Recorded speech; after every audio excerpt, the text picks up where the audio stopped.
یہ کہانی حقیقت پر مبنی ہے اور جن خاتون کی حقیقی زندگی سے متعلق ہے میں انہی کی زبانی بیان کر رہی ہوں۔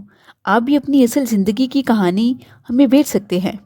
چلیے کہانی شروع کرتے ہیں۔ جب بیٹیاں جوان ہو جائیں تو عموماً مائیں اکثر ایک ہی بات کہتی ہیں، لڑکیوں اب تم بڑی ہو گئی ہو، پرائے گھر جانا ہے، تم سلیقے سے کوئی کام بھی نہیں کرتی تو دوسرے گھر جا کر گزارا کیسے کرو گی؟ کل کو اپنے سسرال والوں سے مجھے باتیں نہ سنوانا۔ یہ عمر کا عجیب دور ہوتا ہے، لڑکیوں پر اچانک پابندیاں لگ جاتی ہیں۔ ہر وقت یہ احساس دلایا جاتا ہے کہ تم اب بڑی ہو گئی ہو۔ وہ عقل سے تو بڑی نہیں ہوتی، بچپن کی مہک ان کے اندر ابھی بھی موجود ہوتی ہے، اگرچہ جسمانی طور پر بڑی لگنے لگ جاتی ہیں۔ گھر والے ان کو بچپن کی حدود سے باہر سمجھتے ہوئے ہر وقت روک ٹوک اور ڈانٹ ڈپٹ کرتے رہتے ہیں۔ تبھی لڑکیوں کا رویہ بھی الجھاؤ بھرا ہو جاتا ہے، وہ باغی سوچوں میں گھر جاتی ہیں، کبھی اتنی ڈسٹرب ہوتی ہیں کہ افسردگی کی تہہ میں جا پڑتی ہیں۔ ایسے میں ماں کی رہنمائی کی اشد ضرورت ہوتی ہے، یہ عظیم ہستی جو اللہ کی سب سے بڑی نعمت ہے، جہاں بیٹیوں کی رہنمائی کرتی ہے وہیں اگر ضرورت محسوس ہو تو ڈھال بھی بن جاتی ہے۔ جبکہ ہم دونوں بد نصیب بہنوں کی ماں تو تھی، مگر ہماری جنم دینے والی ماں نہ رہی تھی۔ یہ سچ ہے کہ پیدا کرنے والی کی جگہ کوئی بھی دوسری عورت پر نہیں کر سکتی، جبکہ بیوی نہ رہے تو اس خلا کو کسی دوسری عورت سے پر کر لیا جاتا ہے۔ تاہم عورت کی بھی عجب فطرت ہے، مہربان ہو جائے تو ماں جیسا نرم و کومل روپ اپنا لیتی ہے، نہ مہربان ہو تو ڈائن بن جاتی ہے۔ ہم دو ہی بہنیں تھیں، ابھی چھوٹی تھیں کہ ہماری والدہ کا انتقال ہو گیا۔ کچھ عرصہ بعد رشتہ داروں کے سمجھانے پر میرے ابو نے دوسری شادی ایک متعلقہ اور ادھیڑ عمر عورت سے کر لی۔ وہ ابو کی بیوی بن کر ہمارے گھر آ گئی۔ اس نئی ماں کا استقبال ہم دونوں بہنوں نے صرف حیرت سے کیا تھا۔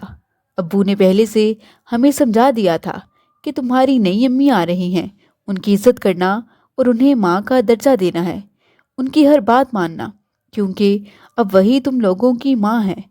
اگر آپ دونوں ان کی بات نہیں مانو گی تو گھر میں پریشانی کا اندھیرا پھیل جائے گا۔ غرض ایک باپ جس قدر پیار سے اپنی اولاد کو سمجھا سکتا ہے، انہوں نے ہمیں سمجھا دیا تھا۔ ہمارے تو کچے ذہن تھے، ہم ابھی بچے تھے اور بچوں کو جدھر موڑو مڑ جاتے ہیں۔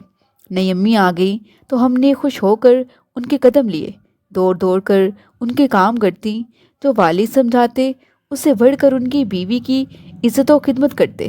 ابو کی آمدنی بس اس قدر تھی کہ عزت سے 2 وقت کی روٹی کا بندوبست ہو جاتا تھا۔ وہ ایک ٹرک ڈرائیور تھے، اتنے امیر نہ تھے کہ اپنے بچوں کی ساری فرمائشیں پوری کرتے۔ ہماری خواہشیں اور آرزوئیں تو بس گڑیاں اور چھوٹے چھوٹے کھلونے تھے۔